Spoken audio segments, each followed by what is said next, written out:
My name is Dr. Frank Vicini. I'm a radiation oncologist working for PrecisCa. I predominantly treat breast cancer in the United States. Been involved in research and protocols for about 25, 30 years now.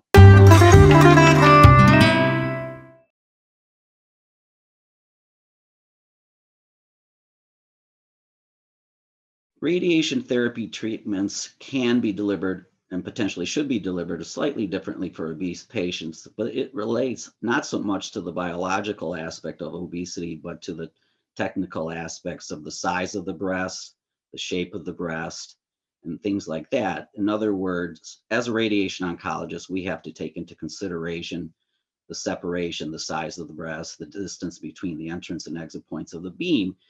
And the larger that is, we have to modify the beam to reduce potentially the what we call inhomogeneities, that is excessive hot and cold spots, which potentially can lead to increased toxicities.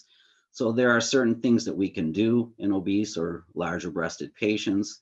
We can use what are referred to as higher energy radiation beams that deposit the dose slightly deeper in the tissue and are used as the breast gets larger. We like to use higher energy beams. We can also use techniques such as intensity modulated radiation therapy. We can come in with multiple angles.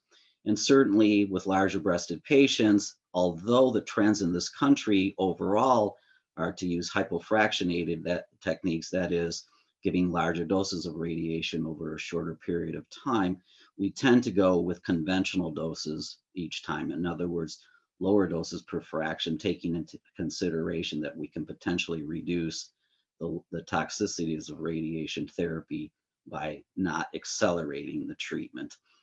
As a radiation oncologist, we look at things like the dosimetry, that is the hot spot, and we try to lower the hot spots, the hotter areas of radiation that can potentially cause acute and chronic toxicities. We have techniques such as prone positioning in some of these patients that have large pendulous breasts. Sometimes the prone positioning can improve the homogeneity in the breast.